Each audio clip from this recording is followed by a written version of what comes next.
You can come. What? Mom, if it's dark. It's alright. Oh, then you will on again after that.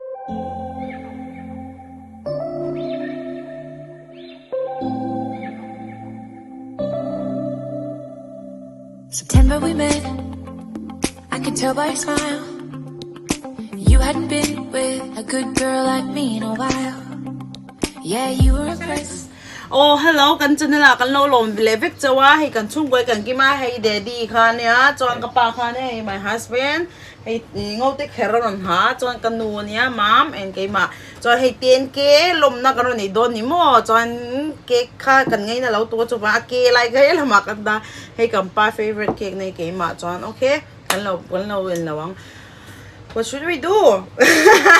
Just blow the candle. Happy 10K! Yay! Yay! Okay, so are we gonna eat some? No. No, Daddy, you cannot. Kapa hinday tay, hey don't see lawa kanula hinday ta. Who's gonna eat? Only me and my husband. Mom, at least you can buy something to celebrate. Oh, here. Oh, Daddy, little bit. All right. Oh, here's my future ex-husband. Yeah, my husband has all the cake. Kampay cake song niya. So in 10 cake, kalaw nito kafang kalom. Ma, you guys wanna say thank you to them? Thank you for watching Jess and Pui. Say kalom Kayla May. kalom luto. Kamlat Lato. So in subscribe zela video dang te kanoi to kapapol lang nga. So in people request you guys that we wanna know how Daddy and you met. Bam Dad. How we met? That's story for a different time. Story time. No, not today. Like some other day. They just give a clue.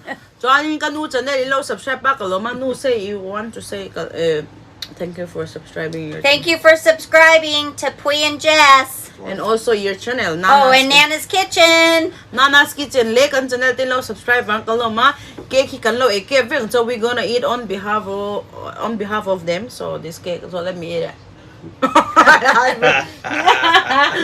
Papos mo chua kanlom no to kan mga vector na so ayan kay muli chao don niya. Cake kakang kasaw siya.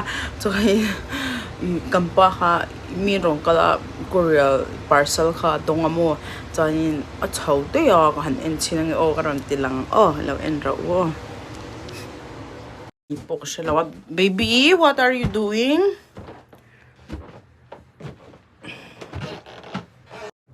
Baby, what you doing? What box? Is that for me or for you? Why did you bring up here? Kampa kay ngilaw inakat ya alang video box sila video han so alang hong daw to ka endo na ni una hianin ingi kan inang. Let's open it and check it out what it is. Thanks baby. Lekha lo ko to. Ui ha ente u man zong zong ne ron lang ta ta ni chu fa to ve. Oh, cái đuôi chén nó liền hình sợi phật lâu, mình lâu thuần tùng khâu với nào thinh thuật tốt lắm gì nên bốc cái đó, em chỉ năng uo, rồi thuần đón thì chú sợi thâu thì chú mà xếp với nào thìn bốc cái lâu đến lâu, uy chung thì nhọc về tất cả những chú cầm ba chục đây tôi bốc sao cái này là miên bốc cái gì nhá, ui, em tự ui. Ui, ito mi inlaw chalot to amandan skincare product anya inlaw hemi essence the cream atela hi kan wedding gift niya chang kanu chanu kha kan lom lu to kanya aming se phal box silawa kan lom lu to kanya min law thon bang bang kan lom lu to kanin steel wool ron te ha kan lom lu to steel wool po kam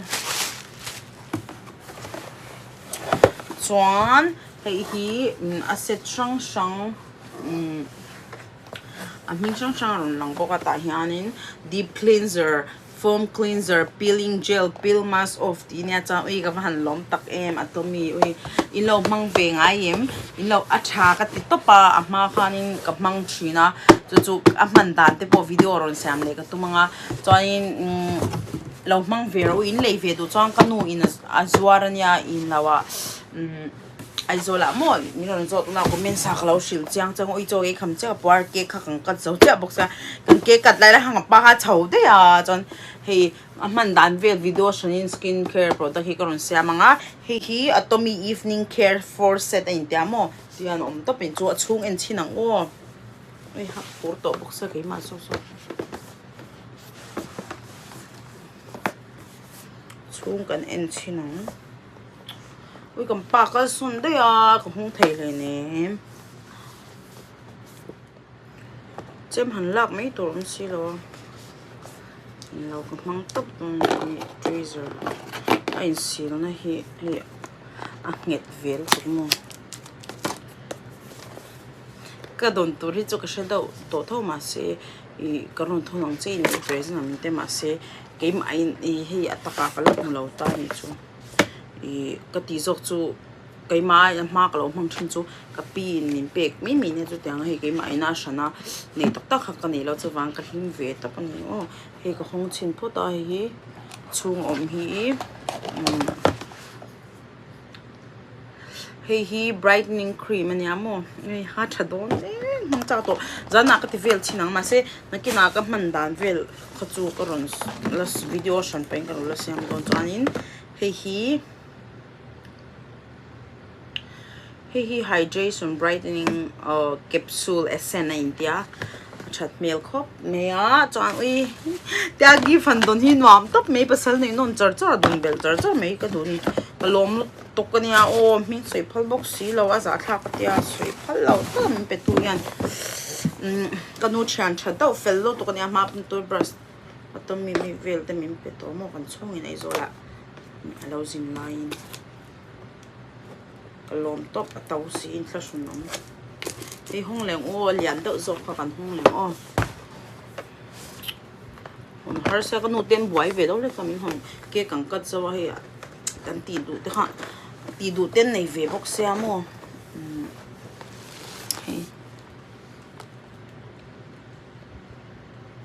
anh thiếu tì đủ rong rong chul tiêu khop khop á until cái nụ tem boy box ya hồn har box cái hông lại đó na until tu song song chul tir vek xem khát tiếng hàn tí ha cái tivi box cái mà in cái hông tốt phần gì cầm pa pom chul đấy đó wow và môi về oh my god hey nào em tiêu các bạn lóm tặc em các bạn lóm tặc em về liệu